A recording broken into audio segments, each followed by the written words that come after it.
peeps, it's Suzette from Disrupt Tutoring, and as always it's such a pleasure to join you.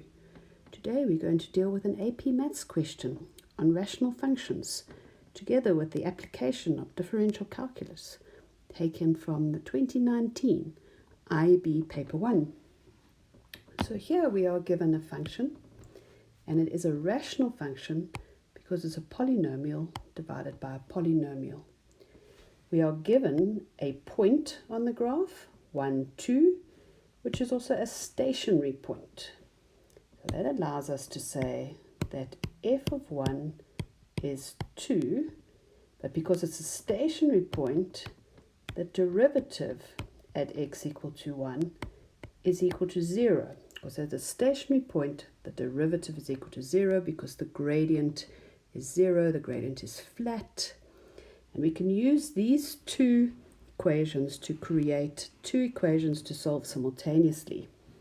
So f of 1 is 1 squared plus a times 1 plus b over 2 times 1 minus 3, and this is equal to 2.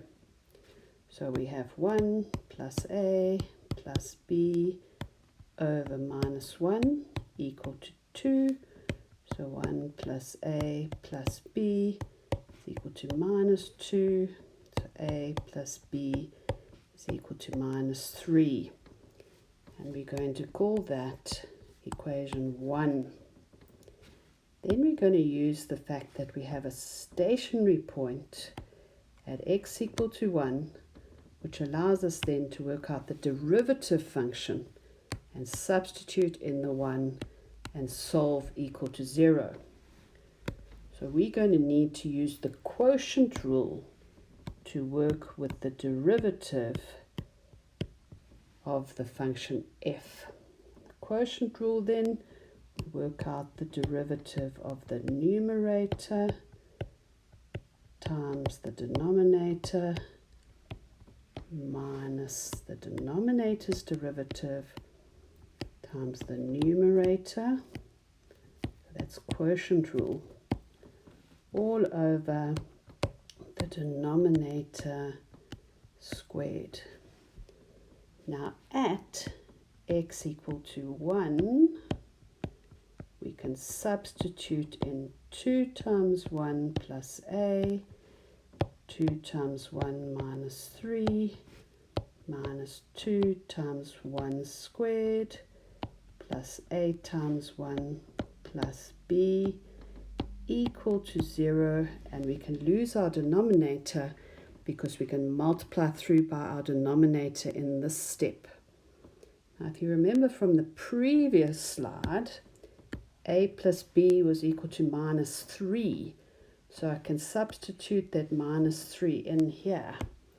So we have got 2 plus a times minus 1 minus 2 times 1 minus 3 from equation 1 equal to 0, giving us minus 2 minus a minus 2 plus 6 equal to 0. So minus a is equal to minus 2. So a is equal to a value of 2. So a is equal to 2, and b in that case then will equal minus 5. Remember we said a plus b is equal to minus 3. Okay, so we found the values of a and b. We had to use the function substituted with x and y. We needed to use the derivative function substituted with 1 and a gradient of 0. Okay, so that allows us to work out a and b. Before I go, I'd like to say a very special thank you to our epic sponsor for making this video possible. Read all about them in the description below. Be sure to visit our website for more of these epic tutorial videos. If you can't find the answer to your question, you can send us the question and we will respond with a personalized video just for you. Until the next time, stay epic.